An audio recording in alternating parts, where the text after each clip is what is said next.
Mabeherdi. Zaza Dili ve Kültürü Derneği, kısa adıyla Zazader olarak, Zaza Dili ve Kültürünün yaşatılmasını kendine görev edinmiş bir kültür kurumuyuz. Bugün bu açıklamayı yapma zorunluluğu ne yazık ki yine kendi coğrafyamızdan yükselen bir inkar biçimine, dışlayıcı ve asimilasyoncu bir tutuma karşı duyduğumuz rahatsızlıktandır. 23. Munzur Doğa ve Kültür Festivali'nde Zaza ifadesini taşıdığı gerekçesiyle Zaza Women Music Project adlı kadın müzik grubunun programa alınmamasını sadece sanatsal ve kültürel bir hata değil, aynı zamanda ideolojik bir yok sayma olarak değerlendiriyoruz. Bu karar Zaza diline yönelik uzun yıllardır sürdürülen inkar ve asimilasyon politikalarının bu kez de Desimlilerin elinden ve kararından çıkması bakımından ayrı bir trajedi barındırmaktadır. Grubun isminde geçen Zaza kelimesinin sorunlu bulunarak sanatçılara bireysel olarak sahneye çıkma koşulunun önerilmesi, dilin kolektif kimliğine ve belleğine doğrudan bir saldırıdır. Bu sadece bir kelimeye değil, onun taşıdığı tarihe, hafızaya, dirence ve kadın sesine yönelmiş bir sansürdür.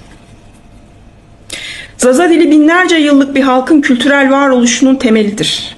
Bu dil Kürtçenin bir lehçesi değil, kendi yapısı, tarihi ve söz varlığıyla başlı başına bir dildir. Bu gerçeğin inkarı, halkların özgürce var olma hakkının inkarıdır. Zaza dili bugün bilimsel, akademik ve uluslararası birçok çevrede bu şekilde tanınmakta, yazılı ve sözlü üretimlerle yaşatılmaktadır.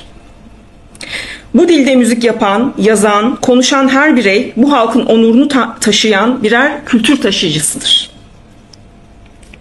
Kadınların sesini duyurmakta ısrar eden, Zazaca ya da Kırmançki müziği yaşatmayı hedefleyen Zaza Women Music Project yalnızca bir müzik grubu değil, bu coğrafyada sesi bastırılmış, dili değersizleştirilmiş, emeği görünmez kılınmış kadınların kolektif bir çığlığıdır.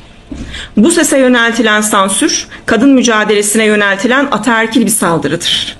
Sanatı, kimliği ve dili denetim altına almaya çalışan her zihniyet, eril tahakkümün bir parçasıdır.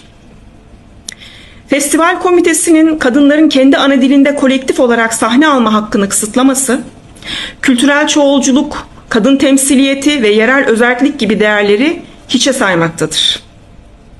Bu tavır feminist mücadeleye ve çok kültürlü, çok dilli bir yaşam talebine vurulmuş ideolojik bir darbedir. Kadınların kendi seslerini hangi dilde, hangi isimle duyuracaklarına karar vermesi onların en temel hakkıdır ve bu hak hiçbir koşulda pazarlık konusu yapılamaz. Zazader olarak bizler Zaza dili ve kültürünün